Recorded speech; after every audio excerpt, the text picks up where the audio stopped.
This case is going to send me into orbit. And listen, that's not uncommon. You guys know I've done a lot of cases before, but this one, it's not just the crime itself or how innocent the victim was or the judicial system or even the male hybristophiliacs. Rather, for me, it is just how dark this love triangle kind of is. I mean, if you even want to call it that. Like, the situation the core people were in is just upsetting. It's dark. It's sad. And then Mindy, the person that we're going to be talking about today, Mindy walks right in and she's like, how can I make this about me? You will notice throughout this case, there are so many exit points for Mindy to leave, walk away, do anything else. But of course, she's not going to do that.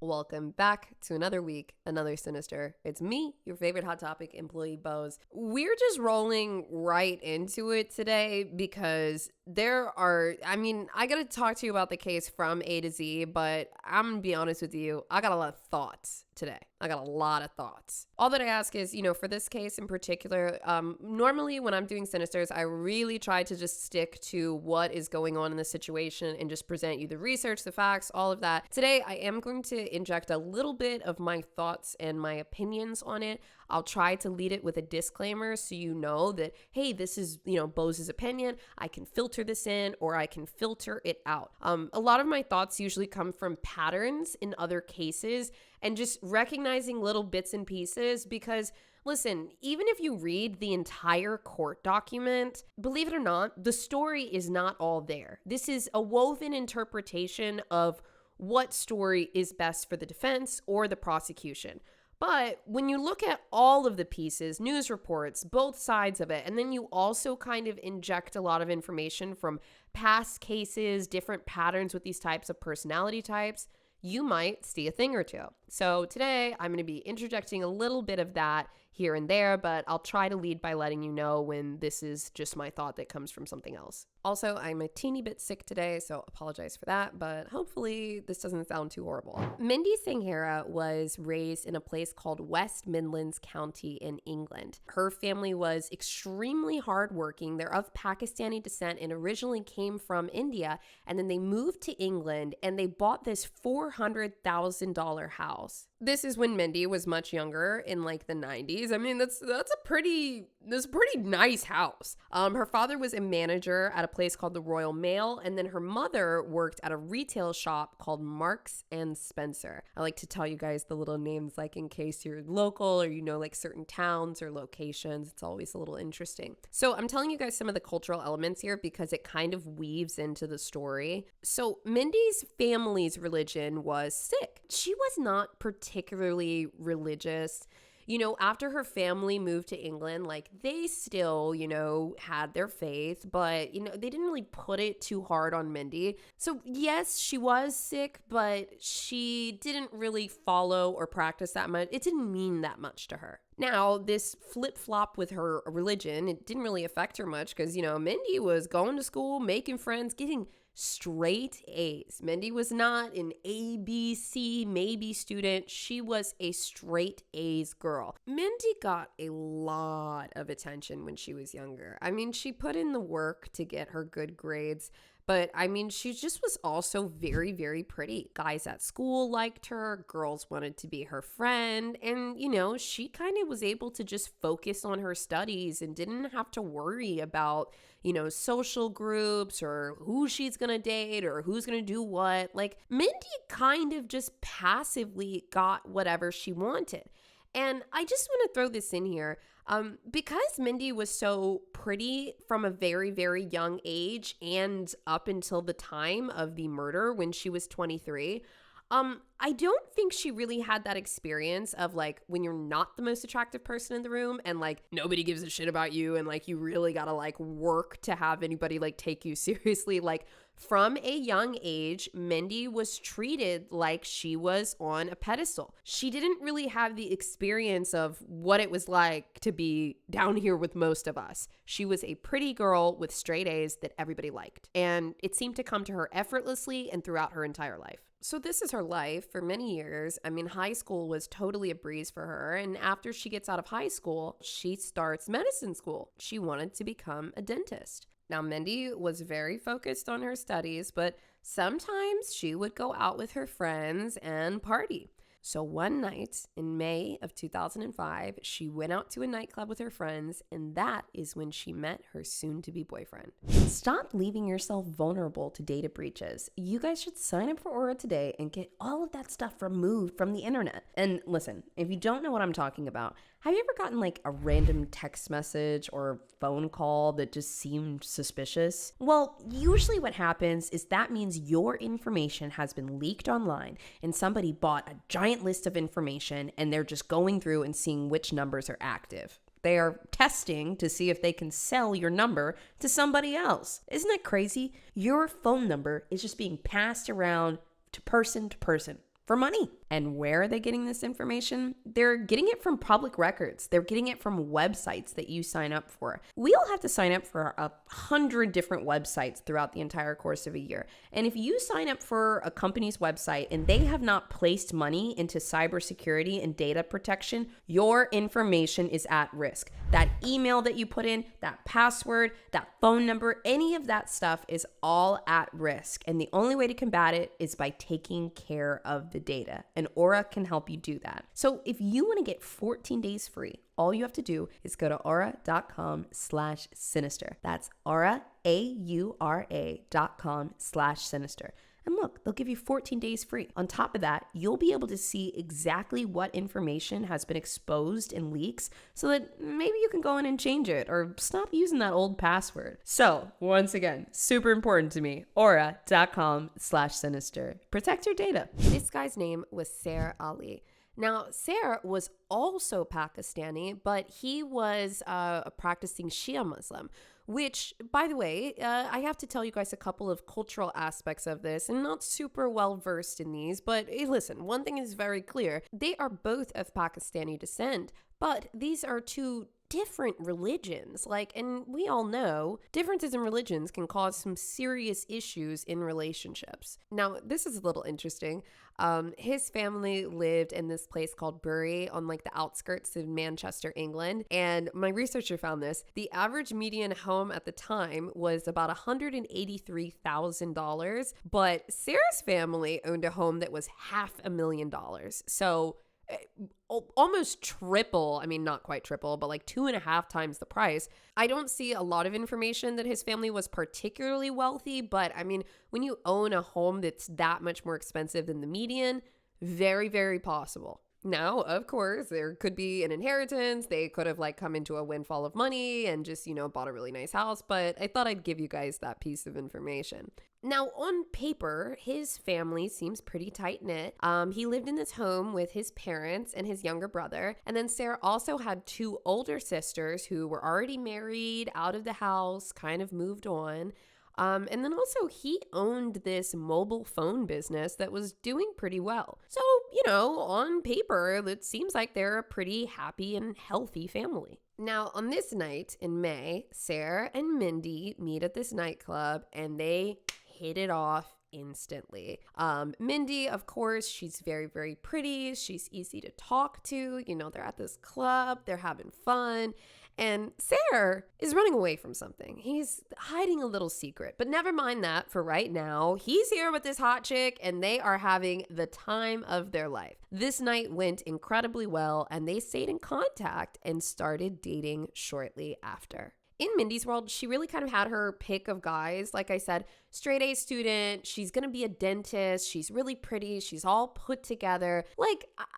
She probably thought that she was kind of a shoo-in for Sarah when she started, talking about her accomplishments and her dreams and what she wants. She thinks she's wifey material. And the relationship is pretty normal at first. A few dates, a few hookups, just, hangouts like normal. But Mindy really see something in Sair. I mean, this to her is like the man of her dreams. Now, mind you, Mindy is in her early 20s. This is like the first guy that she's really like just been full blown obsessively head over heels with. Sair was an interesting guy, but it really seemed like Mindy had put him on this obsessive pedestal. Like, you are the one. So much so that some of the language that she starts to use around their relationship is a bit too extreme for Sair. They're not on the same page. Within a couple of weeks to months, Mindy is fully locked in, and she starts talking about kids. She starts talking about them getting married. She starts talking about where they're going to live. And like, she's just going. Barely even notices that Sair is kind of like pulling away with these conversations. Now, like, this is normal. If a guy is still figuring things out about you and you're like, I want to have a baby. Like, yeah, dude, he's going to pull away a little bit. But Sair seemed like, it was something else. Like, he and Mindy were clearly not on the same page, and it was a bit too soon, but like, this really spooked him out to the point that he broke up with her purely because she was getting ahead of herself and talking about way too much stuff that he was not ready to commit to.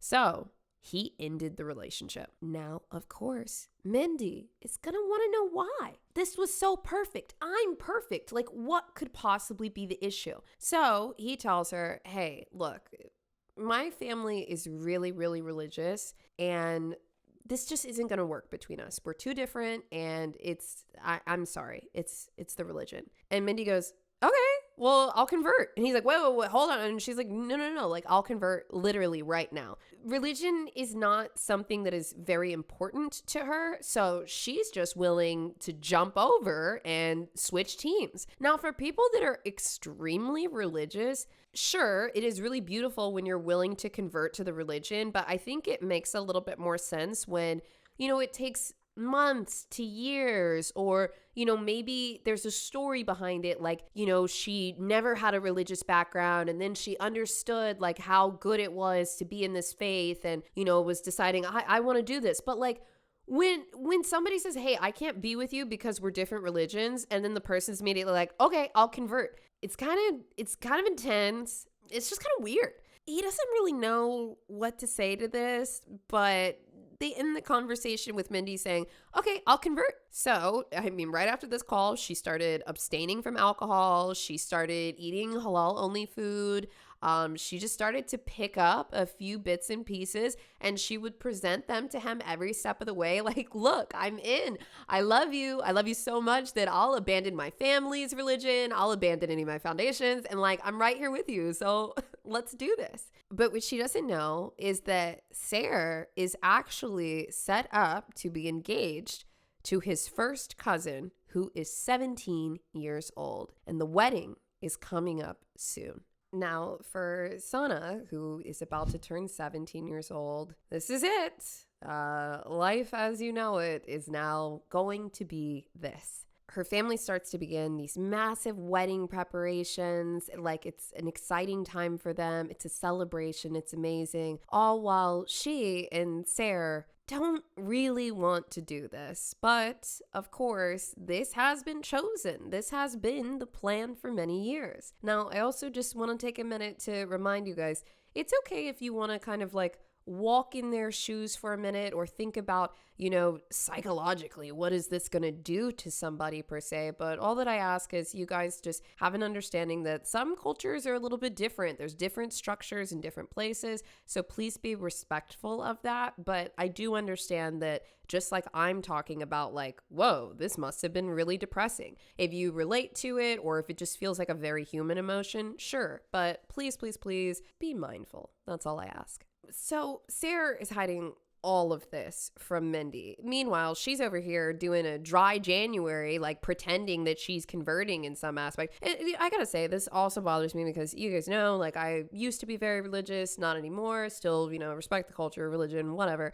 This also bothers me because, like, religion is a very real thing to people. Like, you don't just pick up a couple of pieces and say, look, I'm just like you now. Like, that's not That's not how it works. So, I mean, this one on Mindy's end feels deeply offensive, while Sair and Sana are about to go through one of the most stressful things of their entire young lives. Well, the time comes. Eventually, Sair tells Mindy that he's going on a pilgrimage to Pakistan, but in reality, he is heading off to marry his 17-year-old first cousin. And on December 22nd, 2006, they wed. The wedding photos did not look happy. I think it's very evident how the both of them were feeling. Obviously, this is the plan. This is what their family has chosen. You cannot go against your family in one of these situations. There's just really not another option. And, you know, I think sometimes people just kind of feel like, well, you know, let's give this a shot. Let's try it. But my God, neither of them looked happy in the wedding photos at all. But of course, they wed and then they move back to England to that home outside of Manchester that I told you about, his parents' home. And now it's Sair, Sana, the younger brother, and Sair's parents. And they're all one big happy family. Meanwhile, Mindy is still over here trying to convert, calling him all the time, telling him this is what I did today. And, you know, these are my new thoughts and blah, blah, blah, blah. And like, I mean, this man has completely compartmentalized her to another area. She still has no idea what's going on. And I mean, the weight of his life and Sana's life at this point, I mean, like, it's huge. It's all consuming. Like, as I'm going through this case, I'm literally like, Mindy, what are you even doing here? Like, y'all know, like, emotionally, there was no fulfillment on her end at all. He's completely distracted by this. I mean, his new wife, and she's not even noticing any of it until eventually Sair tells her, okay, Mindy, you gotta stop. You gotta stop. I'm married. This episode is sponsored by Squarespace. Hey, start the website that you've always wanted to start. Whether you're just trying to show off your portfolio or whether you're trying to start a new, online course, I don't know. Whatever idea you may have, you need a landing page. I've been talking about this the past couple of times. I've talked to you guys about Squarespace. But I just realized whenever I'm going to a store, or maybe I'm looking for a new business, services, whatever it is. Maybe sometimes I find them online on Google, but if they don't have a website, I'm like, well, I can't learn more. I'm just going to go to the next one. I cannot tell you how often people are incredibly skilled or have some type of great product, but their website just either doesn't exist or isn't quite set up right. I get it, because making a website can be incredibly difficult. Well, of course, if you don't realize how easy Squarespace makes it. I mean, look, they've got hundreds of designs that you can choose from. You can click, drag, make everything customizable. You don't have to sit there learning code and typing a whole bunch of stuff and troubleshooting it all. Literally, just drag and drop. Pick your photos, type up your descriptions, whatever you need to, and it will just all pop up on a website. It's really cool, actually. The other thing that Squarespace provides is help with SEO. If you're starting a new business and you need help just ranking it better on the Google Trends, they've got several tools for that. Okay, gone are the days where you've got to spend thousands and thousands of dollars on marketing or figuring all this kind of stuff out. No. The SEO tools are the way to go. It's a great start, and they'll actually get you up there on a Google landing page. So look, if this is for you, you already know you want a website, you don't know where to start, what's the best service, use my code. We'll get you 10% off of your first purchase of a website, domain, whatever. All you got to do is go to squarespace.com/sinister. That's squarespace.com/sinister, or just put the code in at checkout. In fact, during this phone call, he actually doesn't even tell Mindy that he's married. He just tells Mindy that he's engaged. Now, mind you, remember I said they had been dating for about a year at this point? I didn't know this, but remember I said that Sair lives with his parents? And then also, he wasn't really going to Mindy's place. I'm not sure why, but these two were meeting at hotels. They specifically had this hotel that they would always go to. It was $135 a night. And so she is trying so hard to lock down this man, and he's not taking her out in public. He's taking her to hotels for a whole year. Now, I gotta say, like, there's a lot of times where we do cases where, like, the guy isn't necessarily always doing stuff right. Honestly, I kind of feel bad for Sair, like the whole situation that he and Sana are in right now, and he's not happy. And he sees Mindy as just kind of like this fling. He keeps her at arm's length, even tells her that he's engaged. He had tried to break things off with her by not hurting her feelings and saying, hey, it's just religion. And Mindy is just relentless. This incredibly difficult situation she is forcing herself into, even though she really has no business being here. Mindy gets his phone call. He says that he's engaged, really tries to, tell her to step off. But just like she did when he tried to break things off with her under the guise of religion, just like religion wasn't a big deal, this engagement, not a big deal to Mindy. We can work past this. We can figure this out. Do you even like her? Do you like her as much as me? Da da da da. And I mean, she's asking him questions like this. And like, the reality is that like, no. Also, hold on. Can we talk about Sair here for a minute? Yo, imagine you're a dude. Not only are you 25 and now you've been set up to marry this 17-year-old, you've known her since she was 9. This dude is like, 8 years her senior? So when she was 9 years old and he was 17, his parents came up and were like, hey, this is your new wife. I know some people are going to be like quick to like, oh, Sair, like horrible person. He's stringing Mindy along here. Well, Mindy is kind of like, I believe she's kind of like his release, his fun. Like, it's almost like the one place that he feels like he probably has a little bit of autonomy and not everything is chosen and selected for him.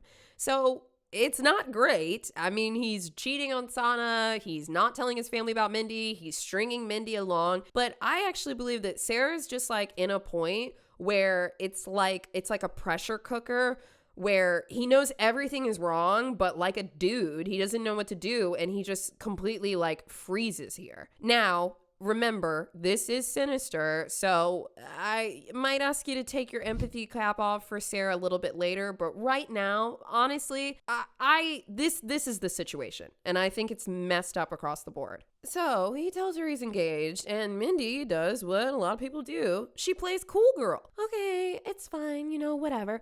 Well, she's obsessed with this, so she kind of starts like talking to different people, and she ends up talking to this religious leader that's like all the way in Birmingham, and this guy tells Mindy, oh no, Sair's not engaged. He's married. Like, he knows this for certain.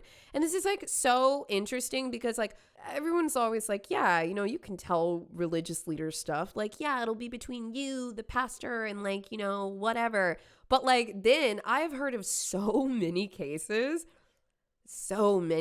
where the pastor cannot hold the gossip or the information in, and like they feel like it's more righteous to not lie and like tell people, okay? Look, bro, he doesn't know the situation. Like, I don't know why he told her like, oh no, he's married. Like, bro, that's like, it's like feeling like gossip status. But they talk about this, Mindy expresses her concerns and they have a little conversation. She gets all this information from this guy, and then she leaves absolutely seething. But of course, she can't show Sair this side. She's got to play it cool. She's got to make it seem like, hey, everything's all right. We'll figure this out. But this was the beginning of her rage.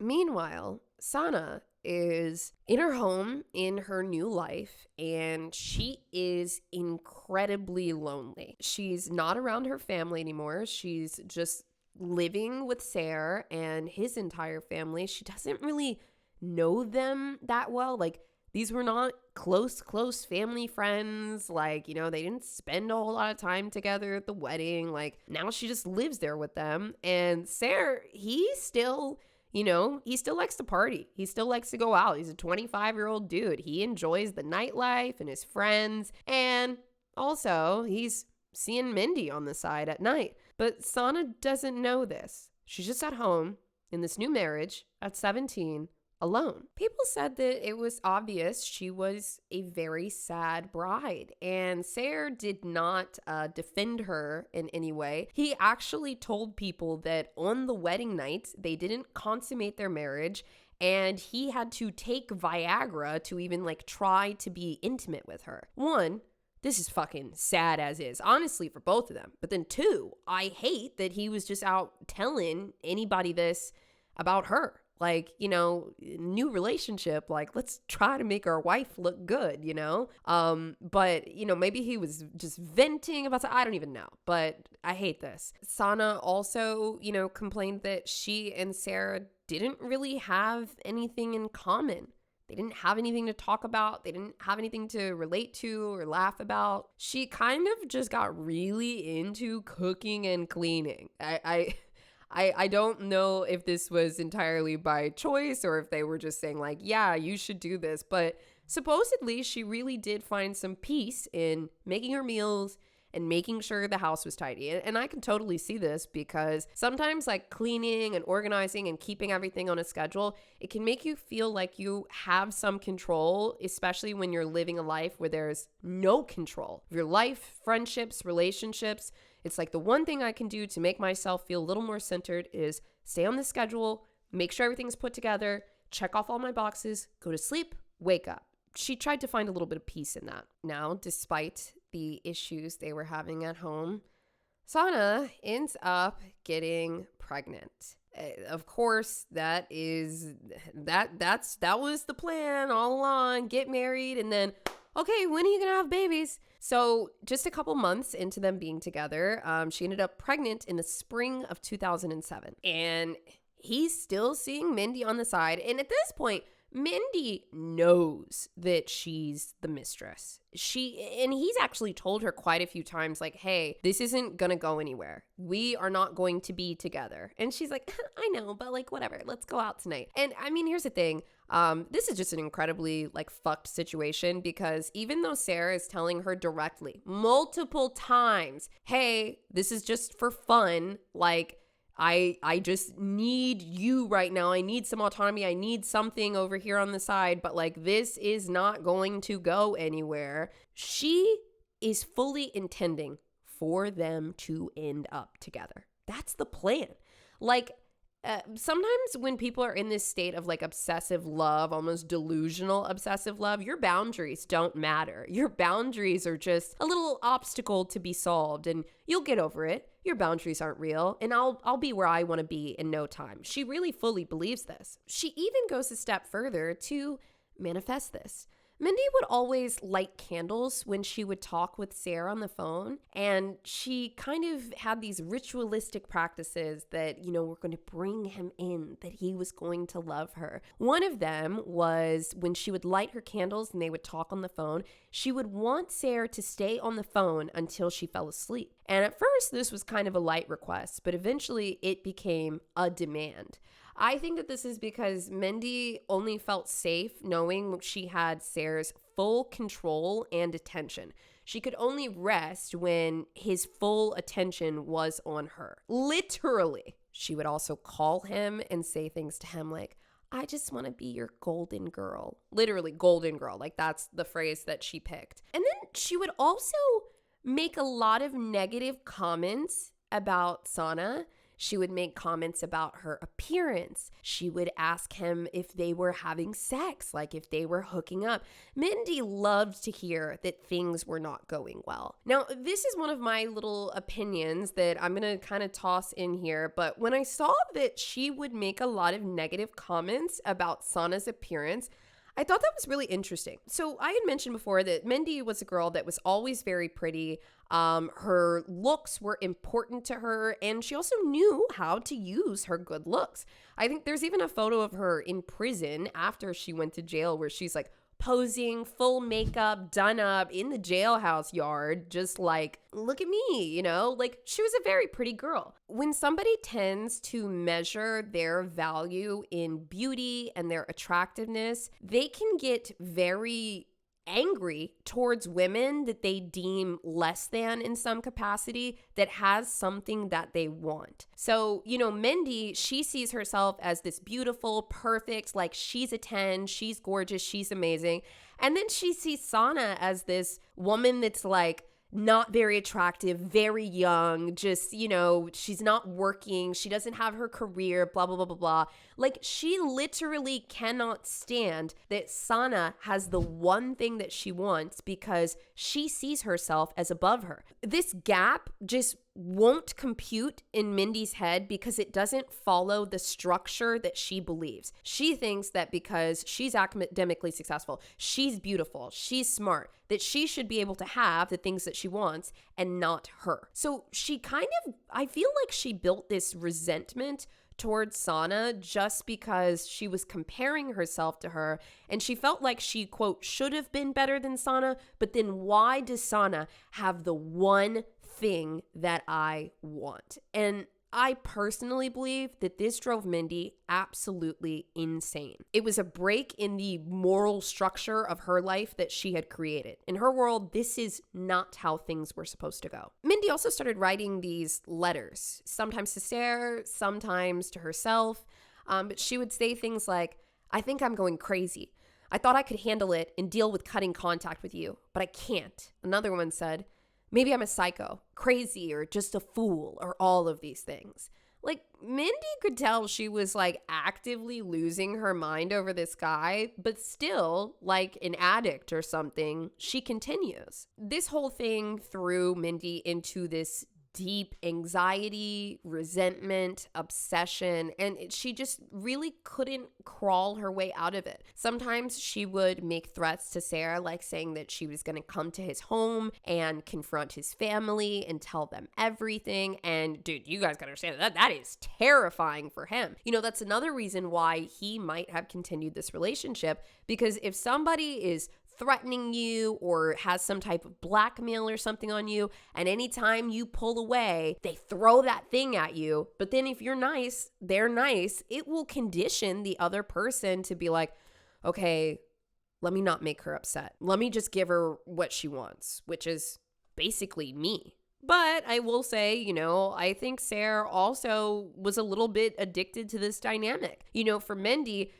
her entire self-worth was based on whether he would be with her or not. So she's having these high lows, high lows, high lows, high lows, completely dictated by what he thinks of her. And then for him, he kind of doesn't love his home life, is not happy with most of it, but then he sees this woman that sometimes makes him really happy, sometimes makes him scared for his life, and then he goes back to his regular old, like, home life. It's a very different cycle for the both of them, but I can actually understand why they might get so mixed up in it. Mindy starts to pressure him into making some kind of decision.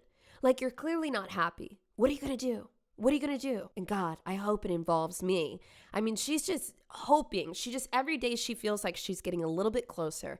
And then eventually, Sair tells her his wife, Sana, is pregnant. Now, question for you guys. What is Mindy going to do next? Just like she did with religion and said, oh no, that's fine, I'll change. Just like she did when she found out he was married. Oh, that's fine, we'll figure it out. Well, now she finds out that his wife is pregnant.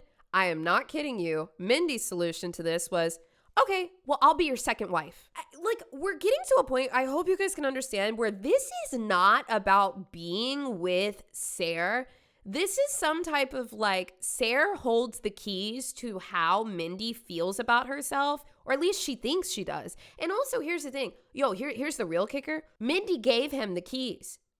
She has made a conscious decision to let this man who, like, have I said anything through this entire story that makes you think like, wow, Sair is like the greatest guy ever? Like, no, she has just decided this is the one, and she took the keys from her brain, gave them to him, and was like, okay, take good care of these or else. Like, this is just all Mindy. So she proposes this second wife thing. And at first he says, oh, hell no.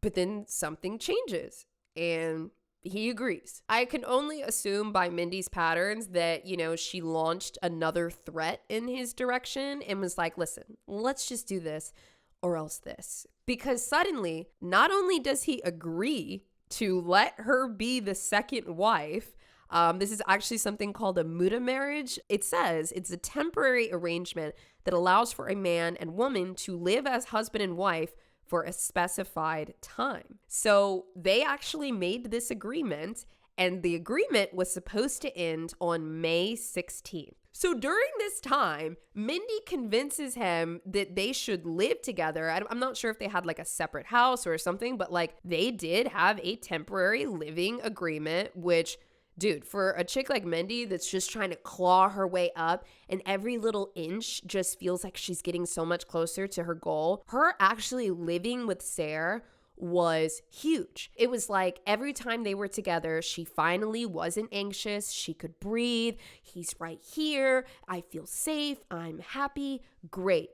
So, how is Mindy going to react when this agreement ends on May 16th? The end of the agreement comes, and as expected, as Sair does over and over again, he tells Mindy one last time, hey, I've had a really great time with you, and you are a really great girl, and I know that you've been sensitive to my situation, and I appreciate you, but this is never going to work long term.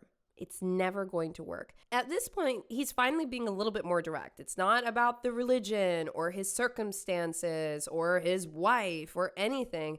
It's him saying, hey, I cannot be with you. I am not happy with this. It will not work out long term. Sure, my situation is messed up too, but like, listen, it's not you either. And Mindy bargains. She tells him, please, I'm having a really hard time with school. Dental school is really, really tough. Like, just stay with me until the end of the exams. Now, of course, I don't know every single detail of their relationship, but considering Mindy has a pattern, it happened twice that we know of, where she literally threatened him, if you don't do X, I will do X. Even though I don't see it within every instance, I am not sure how they always go from Sair saying, please leave me alone, to her being like, wait, just a little bit more. And he always agrees. Like, I do think a part of it is the toxicity, the pattern, him being a guy and he's like seeing this girl. But I also think that based on her patterns, there was an element of, if you don't do this, then I'm going to do this. And all I need from you is just a little bit more. Just please hang around until the summer when my exams are over. And mind you, this was all happening in May of 2007. So for him, he was like, okay, just 1 month. 1 month, 2 months tops, and then okay. This is another thing that, abusive people will do when they're trying to figure out their plan. They ask you to just give a little bit more, and they're hoping that something is going to happen in that period of time where they can push the narrative even further. And you know what? Something did happen. On May 11th, 2007, Sana is found dead in her home. If you have watched a lot of true crime, I hope you're sitting down right now. When the police got to the scene, they originally thought that this was self-inflicted. They thought that Sana had committed suicide. In fact, I'll touch on this a little bit more later.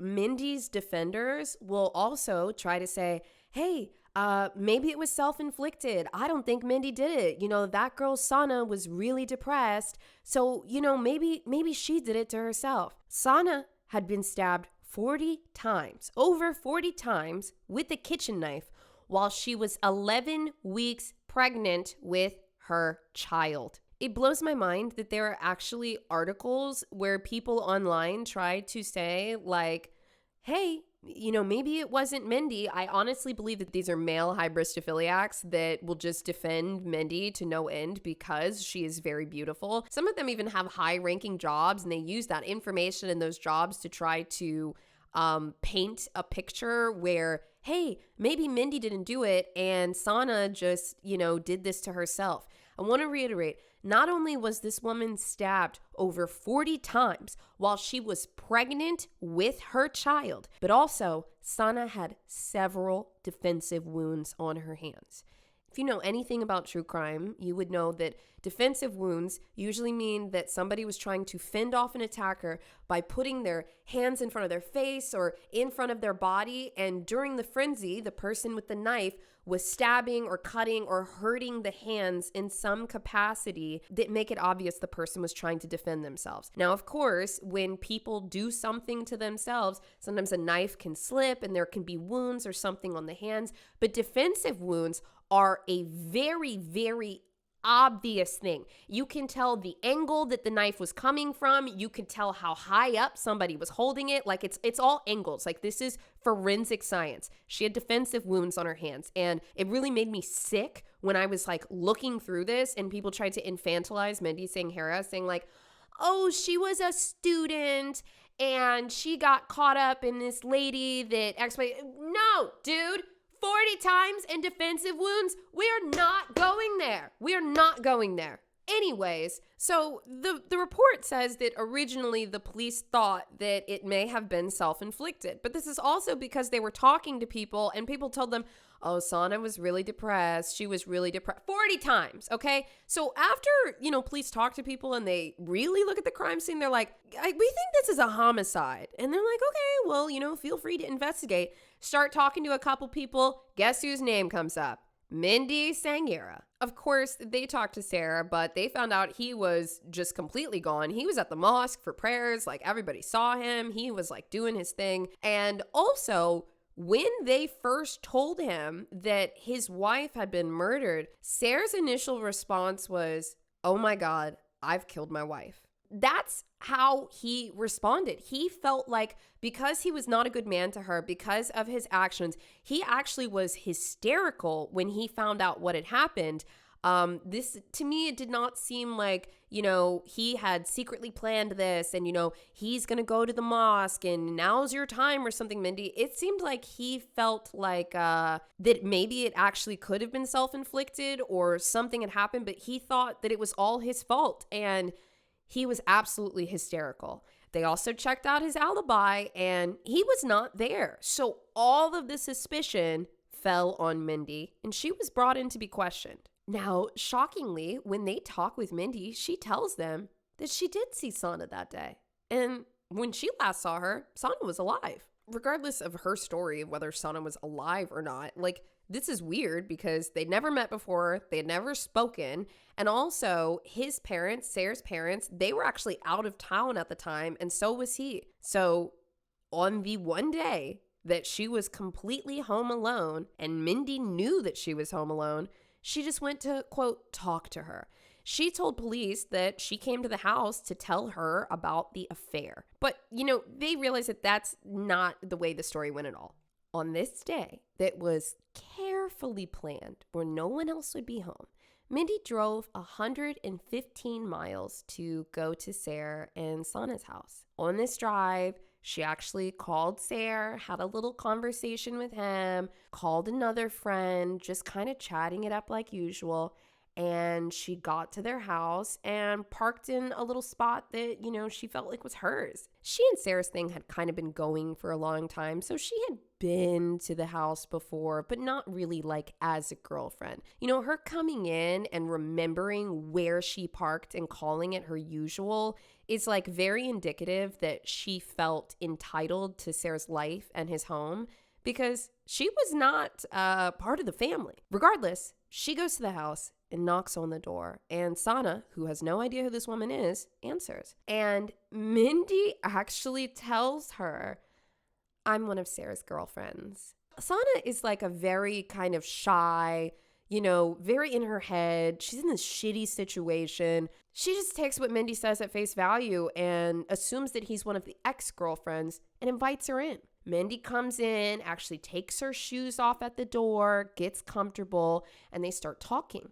Sana sits down and she says to Mindy, you're Miriam, aren't you? And at first, Mindy's like, no. And Sana, once again, very sweet, very innocent. She doesn't really get it. She's like, well, wait, you're one of his ex-girlfriends. This is the only ex-girlfriend I've heard of. You're not her? And then Mindy picks up like, wait.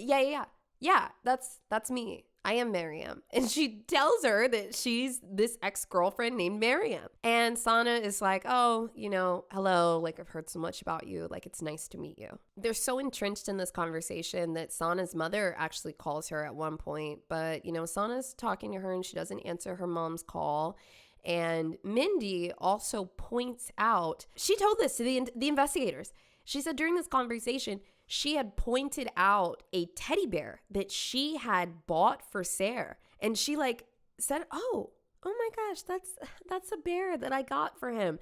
Like, to me, this is like some mean girl, like mental dominance shit. Like, I'm in your space. Like, I'm physically here, but hey, even the memories of me with Sarah, they're in your place too. This is like some fucked up shit to mess with this already extremely depressed girl. Mindy also tells the investigators other things about Sana, and it seems like she's kind of bringing them up a little bit in a condescending tone. But the biggest thing is, she then tells them, and, I left after 15 minutes. She, quote, did not tell her about the affair like she claimed that she was coming there to do, driving 115 miles.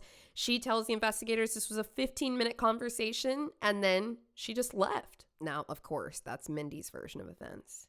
Now, remember I told you that Sana's mom had called her during this meeting? Well, she calls her and calls her again, and Sana's just not answering, and this is very odd for her. And then also remember, this is like her teenage daughter, okay? And it's one of the first times that she's home alone and pregnant. She starts, texting people in Sarah's family, and it's like, hey, can you please go and check on her? Like, I cannot get in touch with my daughter. So eventually, Sarah and his mother agreed to send his sister Yasmin, who was one of the older sisters that was married and left and moved out. They sent Yasmin over to go check on her. Yasmin gets there and all the blinds are closed. It just seems like everything is shut down in the house, and they find this to be very odd. And that's when they go in and they find Sana there bleeding. And there was a 6-inch kitchen knife right next to her. Yasmin, who, remember I said they all thought she was very depressed, she first tells the police that she thought that she had done this to herself. And then that's when they get there and they're like, no.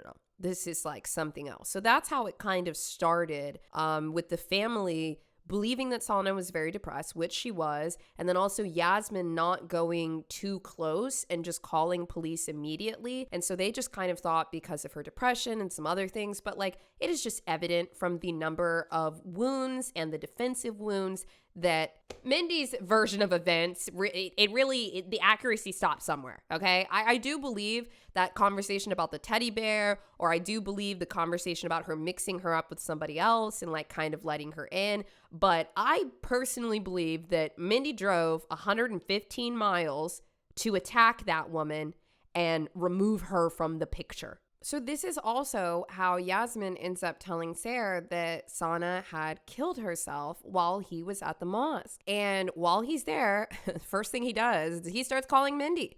He calls Mindy a couple of times. He first says that he killed his wife, that he's the reason that she's dead. Once again, absolutely hysterical. And then, he calls Mindy again and he's like, oh my God, she's dead. I'm giving you these pieces of information because like, I really don't think that Sarah was involved. I think Mindy is just a psychopath. I think Mindy's crazy.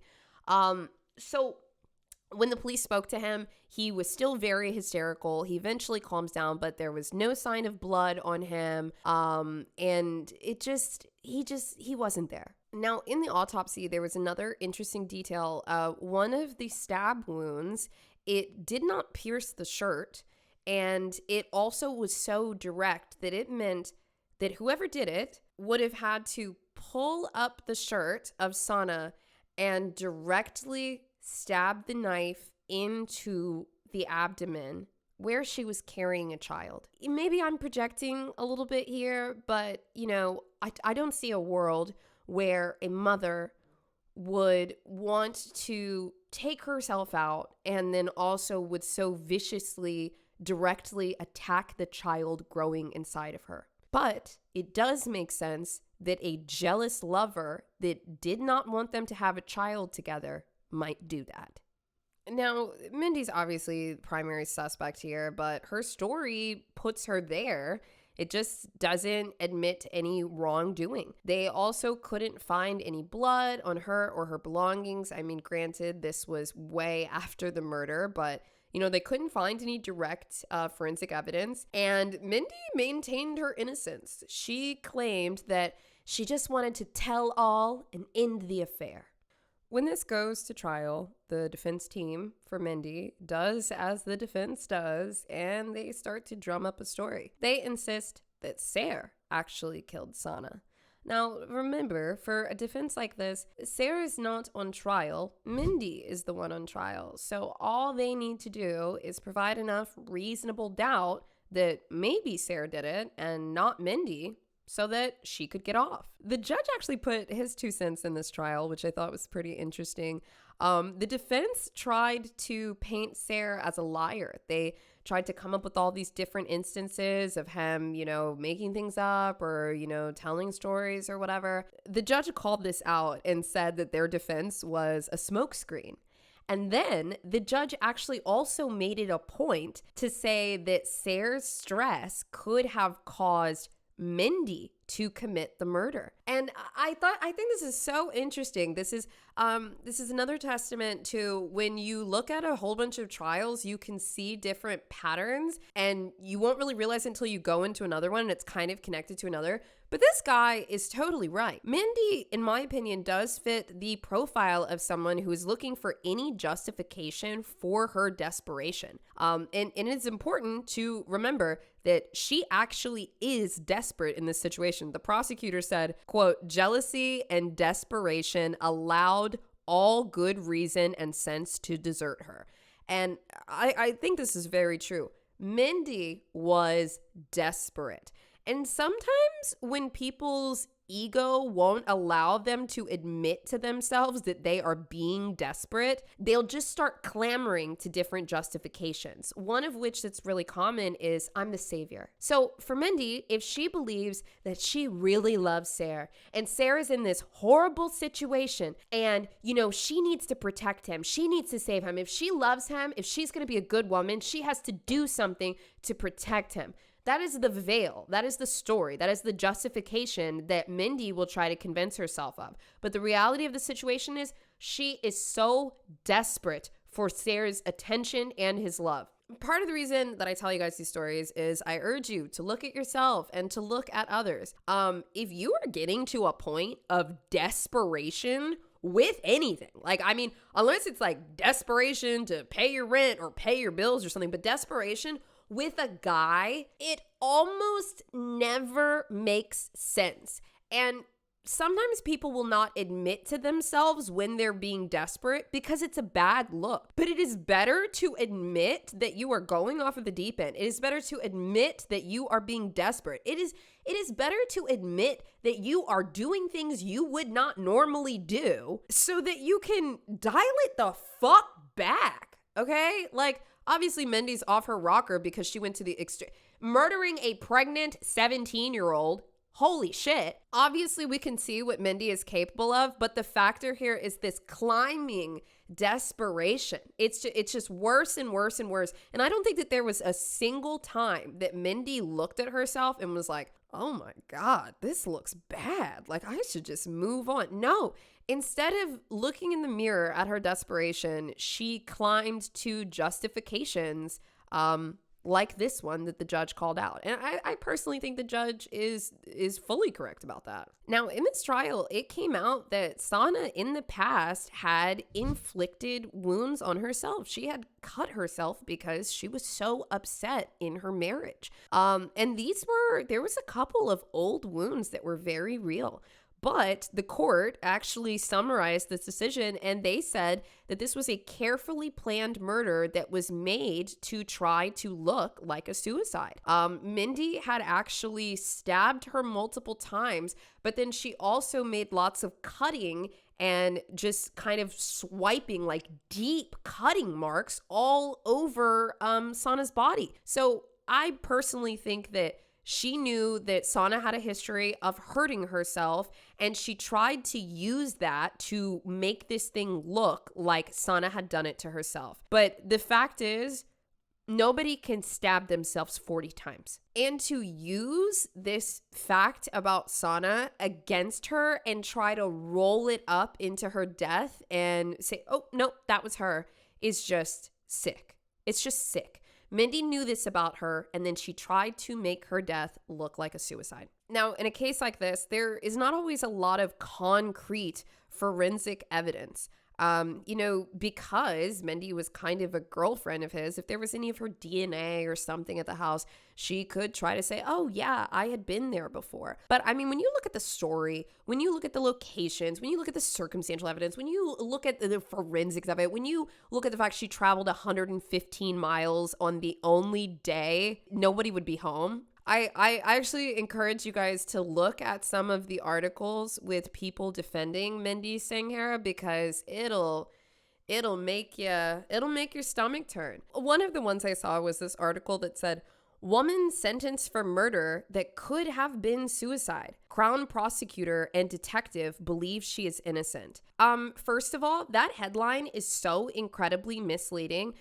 Crown prosecutor, the way that they're phrasing it, it's like they're trying to make it seem like the actual prosecutor on this case actually didn't want to try this and believed that Mindy was innocent. And also a detective on the case believed that she's innocent. That is not true. There were random people, some former prosecutor and some random detective that were like, well, actually, I don't know if she actually did it. And then the way that they set this article up, it just really pisses me off because it's manipulative. This is not the prosecutor from the actual trial or a detective that worked on the case. These are just two random people.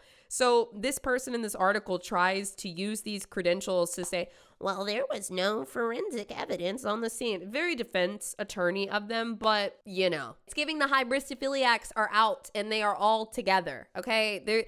And here's the thing, like in court, circumstantial evidence, it doesn't take you all the way, but you and I, you're watching this show, we got brains, okay? We have two brains in our skulls. Regardless, after a 2-week trial, November 29th, 2007, a jury convicted her of first-degree murder with a verdict of 11-1. I know that one be making some of y'all real mad, but the 11 came through. The judge actually told Mindy that he had regarded the, quote, degree of planning and premeditation that had gone into the crime. The judge said, Sana was trying to make her marriage work, and she was 11 weeks pregnant at the time of her death. A fact of which you were well aware. You waited until you could be sure that nobody was in the house. You tried to disguise her death as a suicide. That was unsuccessful because she had fought to save her life. Mindy received a life sentence and she would not be granted the possibility of parole for about 17 years. But of course, her legal team was like, well, let's just keep filing away.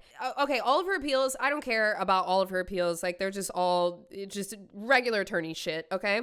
But this one really messed me up because an article actually came out about this. And like, dude, y'all know I'm in the trenches for Sana right now. That girl had her life taken away from 9 years old all the way up until now. And like, yo, and the other thing is too, like, bro, like, okay, Mindy, if you really like the guy so bad, time.